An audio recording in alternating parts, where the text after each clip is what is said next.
Hi, welcome to another video. This one is going to be a bit different, and this one will be more of me psychoanalyzing myself, more or less. You see, I have been working on my personal brand, and I've had to come to terms with what that even means, especially given the fact that my brand is so extensive. Not only have I not come to terms with that, but I have been studying a lot of philosophy, or trying to, and understanding a lot of little things about myself, such as it appears that I have a low self esteem. It'll make sense the more I get into this. But fundamentally, I have come to understand that the personal brand that I need to be and that I should be to be able to achieve the goals I have in life are incongruent with my perception of myself.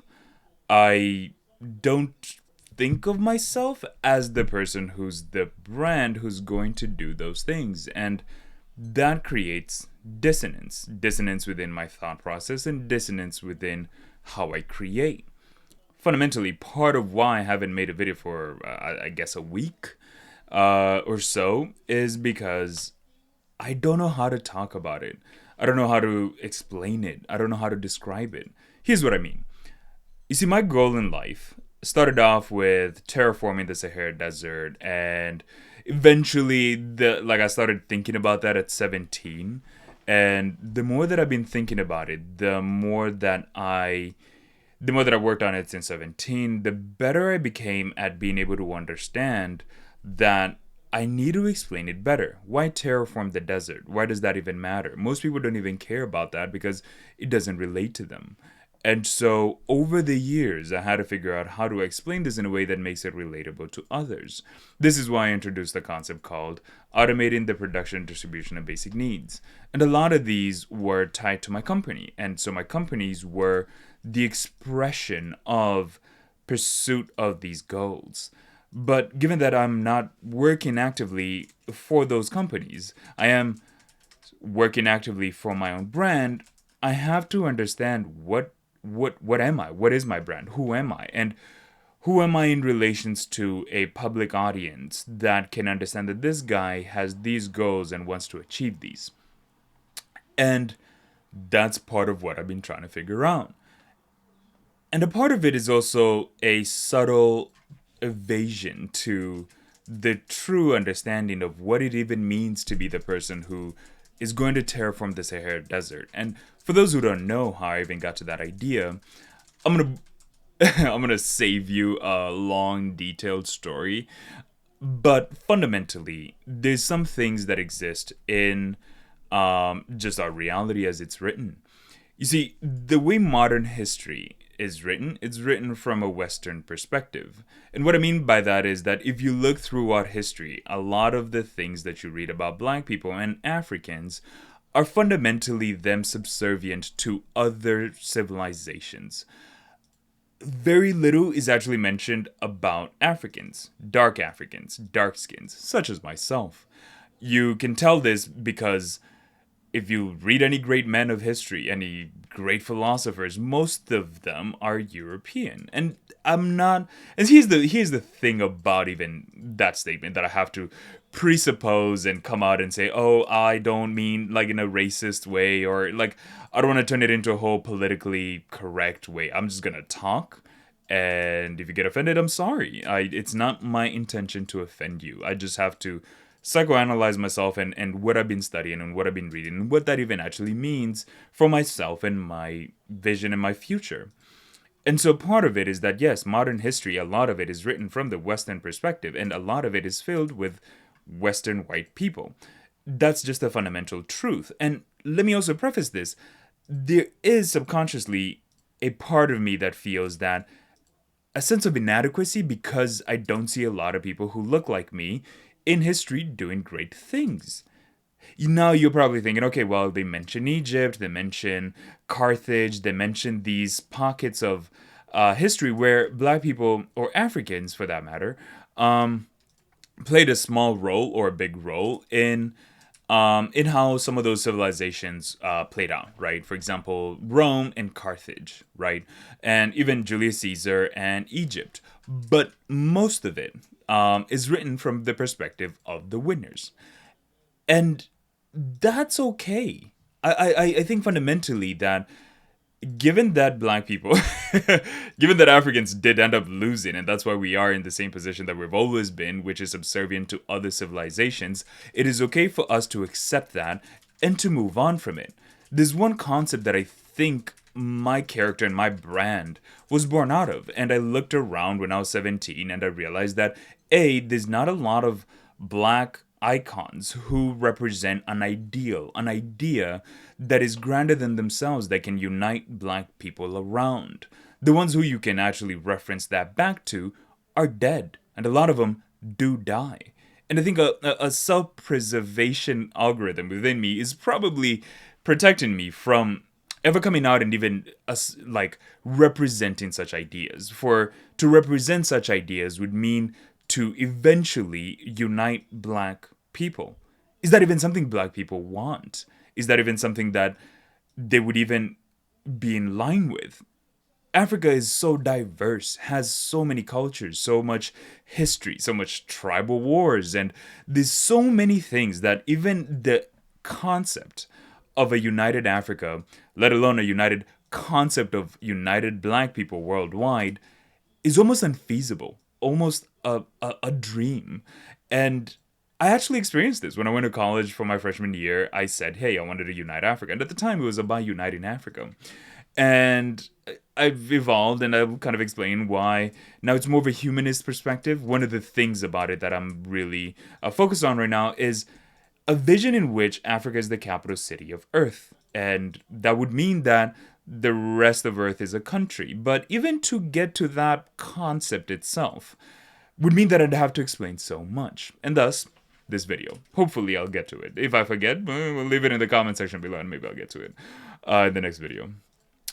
And so, so I was going to UMD, University of Minnesota, Duluth, and I remember definitively this Somali woman saying, Africa will never be united because of how diverse and how complicated the histories are, and how complicated the social structures and the cultures are. But then again, I would look at someone like the stories we hear of Alexander the Great. Do I know that Alexander the Great lived definitively beyond reasonable doubt? No, I don't know him. I can only espouse that from what's written and what I've read about him, that he did exist. And so given that he existed, this man conquered a lot of different tribes, a lot of different cultures, a lot of different nationalities, and united them, but still let them keep their culture, but put them under one umbrella, the Alexander's empire. He died young, and we didn't really get to see him govern. He was just a conqueror. Now, I say that to say that I'm not a conqueror. That's I love it. Charlie Chaplin's there's a speech that he gives where he starts off with I don't want to rule or conquer anyone. I just wish to help everyone if possible. Jews, Gentiles, black man, white. We all love one another. Human beings are like that. And he continues on. And I think fundamentally those words are at the core of what I want my character to be. My character has to be compassionate beyond reasonable doubt. It has to be compassionate for not only myself, but also people who look like me, black people, African people, and also extend that same compassion to all the other people. And it's why fundamentally I have to build to the concept of Africa being a capital city. Because the whole concept is that if there is a united black African leader who can unite all those billions of people with all their immense resources and all the fact that their population is very young, if there is ever such a person, they would have to contend with history.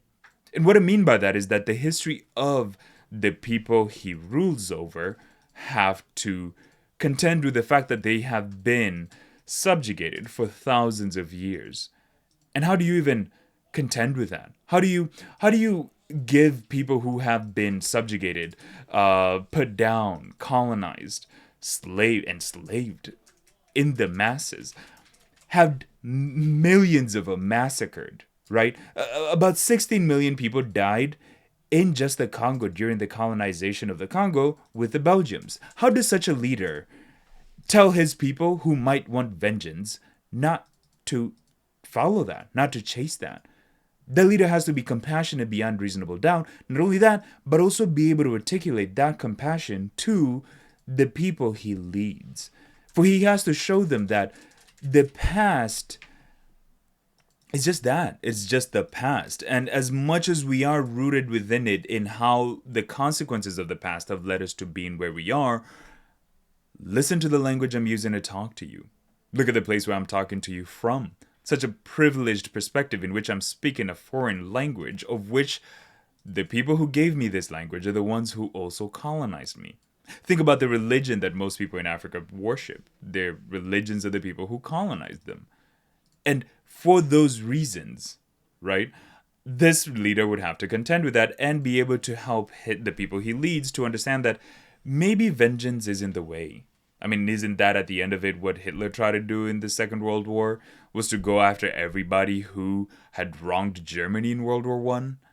I don't think that's something that not only do we want to repeat, but nor is it something that I feel passionate about. Now, I've had a troubled past, troubled history, the way I was raised, the way I grew up.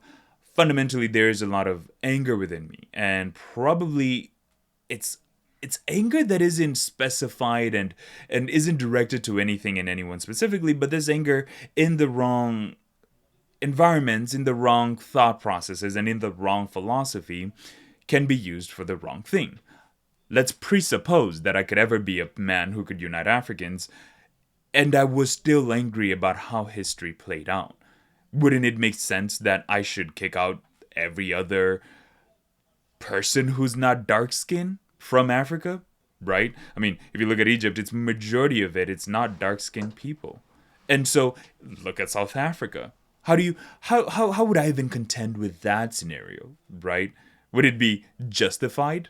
Would it be justified for me to say that, okay, yes, everybody who's not this should leave? No, that doesn't make sense, especially with our modern sensibilities of human rights and these concepts about how we should care for one another and love each other and okay. In all of those concepts that we espouse to represent liberty, freedom, and the equal rights of all men, is it right for us to say, okay, well, now we're in power, now you guys should leave, or you should assimilate yourself to this new way of thinking, right? This is a new civilization, it's a new era, it's a new dynasty, it is a new leader. Here are the tenets that he's using to lead, the philosophies that he chooses to lead from. I think in that reality in which that black leader has decided that Africa should only be for black people and anyone else who's not with that program can either leave or whatever else comes after that, that's probably a big fear, right? Because these people have been subjugated for such a long time. And it's predominantly that, and the reason that comes with understanding that. Because you have to understand, I have to understand, I think I understand, that terraforming the Sahara Desert means so much on so many different levels. Not only do we have the technology to do that right now, it is just that it is a complicated social economical goal. It is not that we don't have the technology for it. It's just that society and the economics of how to even make that a reality are immensely complicated. That not even just one man would do it, but one man would have to inspire so many other people to do that. And within that, there has to be a sense of legitimacy to why that man has so much power to be able to do that. In the past, it was just that I would conquer most people and take their stuff and go do my vision. Hypothetically speaking.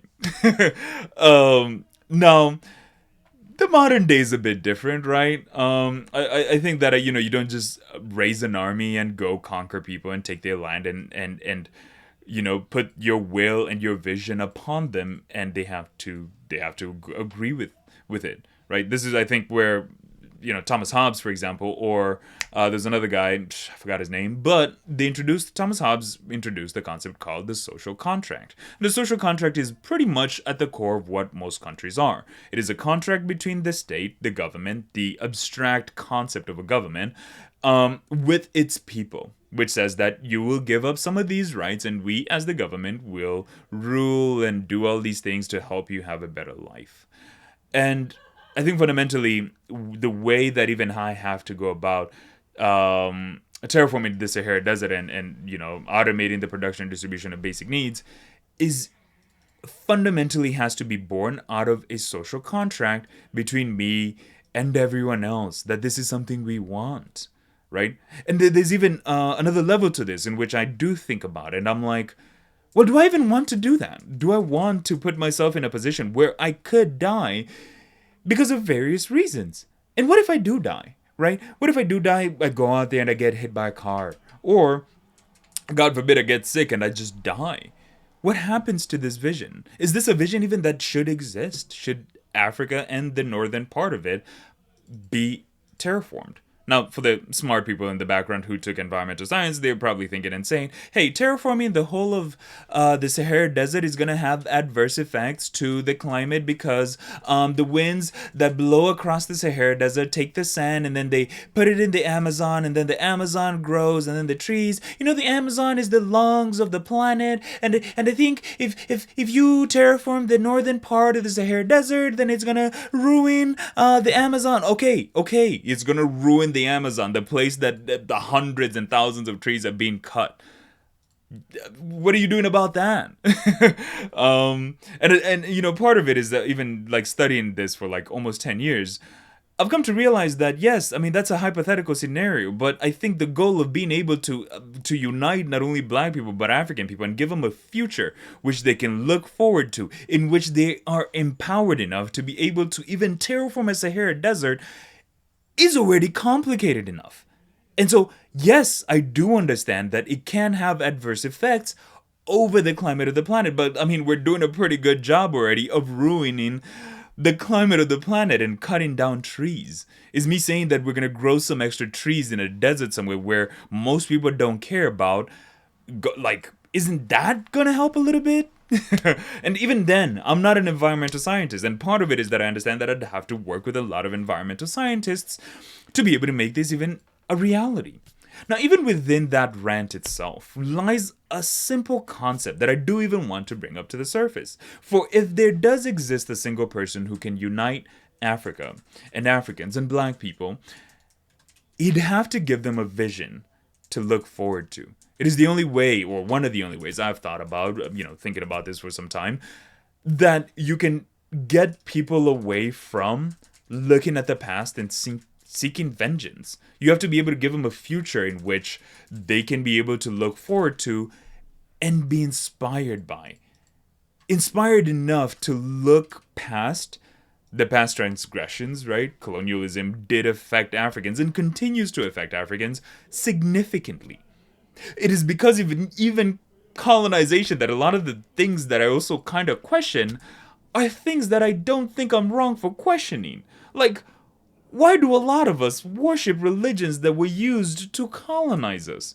And we don't even question that. And it's even wrong for me to even question that, apparently, in some circles. If you felt some type of way about that concept, that thought, then you should do some self-analysis and think about why you felt like that. For me, just asking the question, why do we worship the religions of the people who colonized us? I can understand why I would use the language, because it's useful and I'm able to communicate with you and communicate with millions of other people. And so this brings us back to this psychoanalysis part. I don't know why. Maybe it's the fact that I'm a Gemini and there's two parts of me that always self-conscious and self-analyze each other. But I don't understand why fundamentally, as I'm putting my brand together, that there's fragments of it that I feel a sense of fear to. I feel a sense of negative there's a negativity when I think about my vision. But my vision not only has allowed me to do so many amazing things, it's also stopped me from doing a lot of stupid shit. Like, I am where I am in life because of it. I am so thankful for it, because to achieve such a huge, grand vision, I'd have to grow so much. I'd have to study so much. And I'd have to say no to so many things. So many opportunities that are good opportunities, but they're just not the opportunities for me to get to this vision.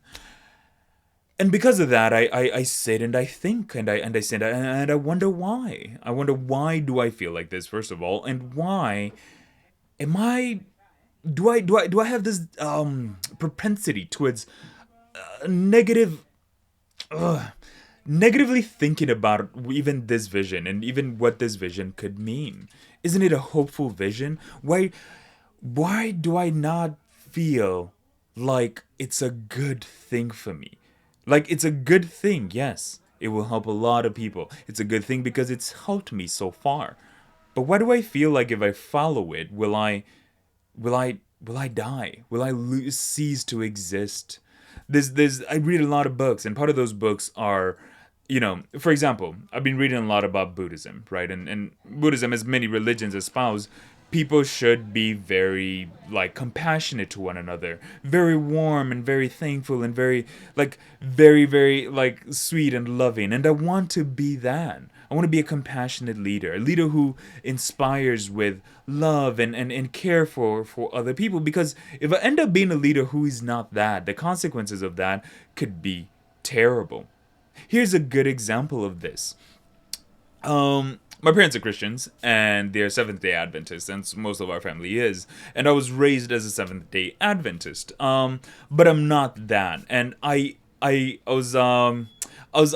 heard.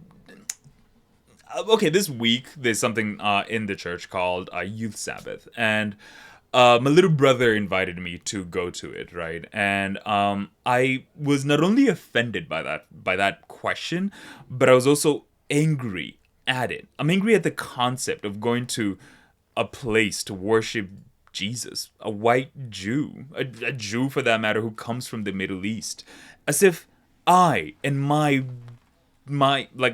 ancestors didn't have our own thing.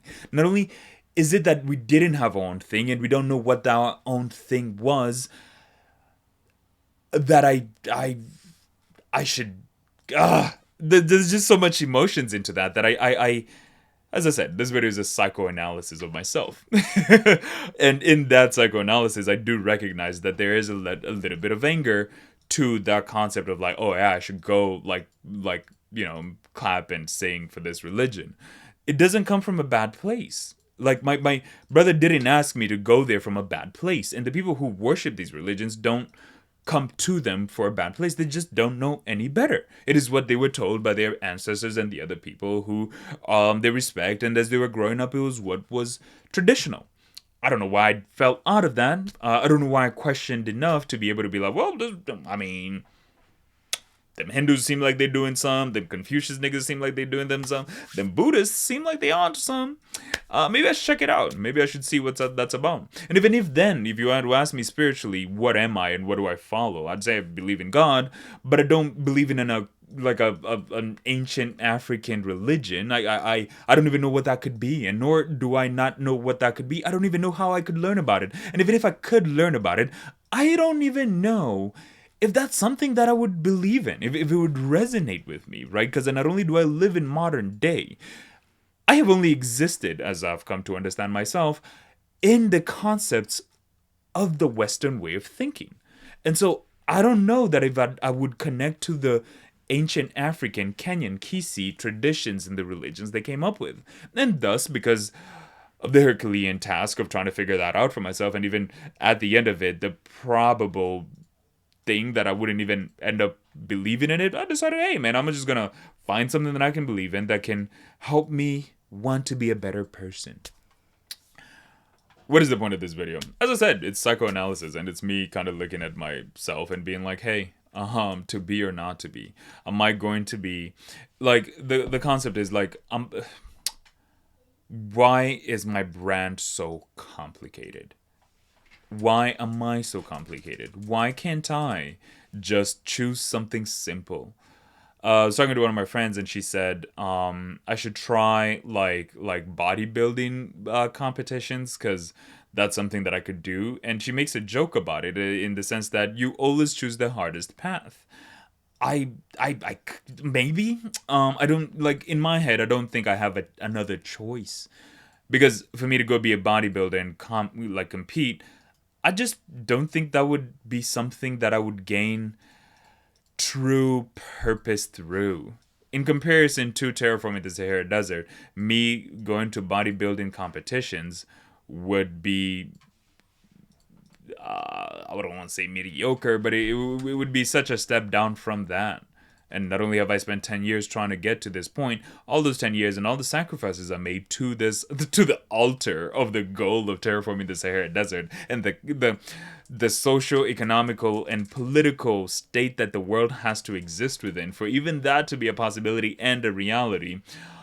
Yeah, it would be a step down for me to want to be a bodybuilder, wouldn't it? I can build my body, but I don't think I would go to do um I would go to do bodybuilding competitions, right?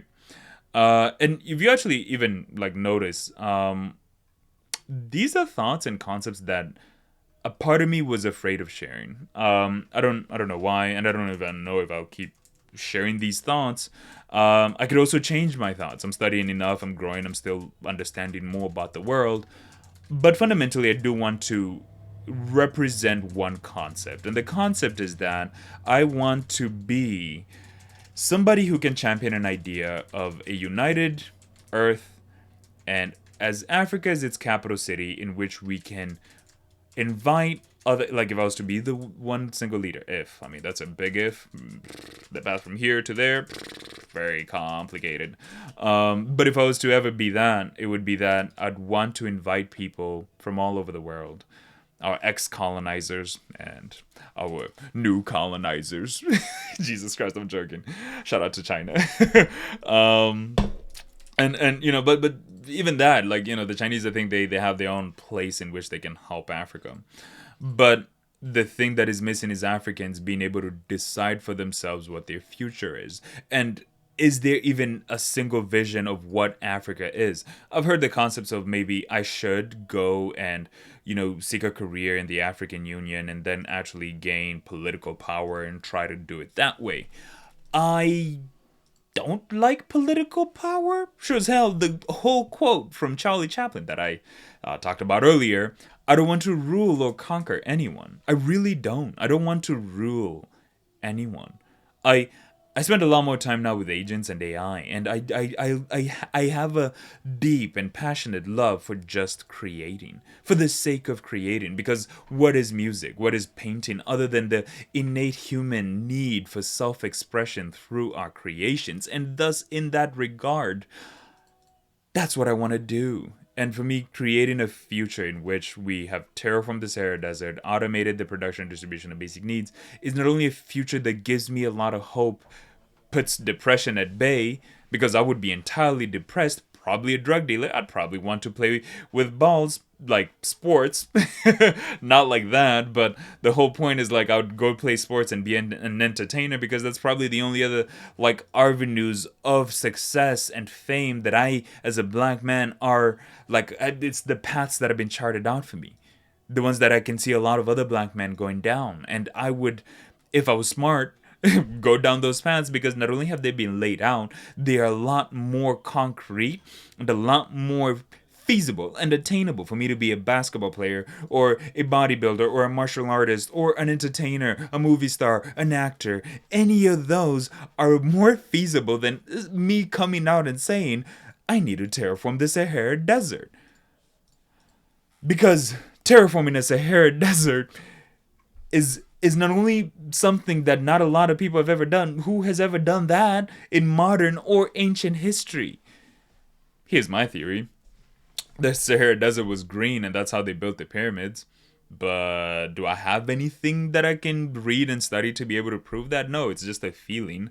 And hopefully I don't get crucified for this feeling or canceled. And even if I am gonna get canceled. Where was I?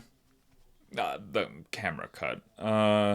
And even if I am gonna get canceled, at least let me get canceled for some ideas that I have, some ideas that I truly espouse to be my own.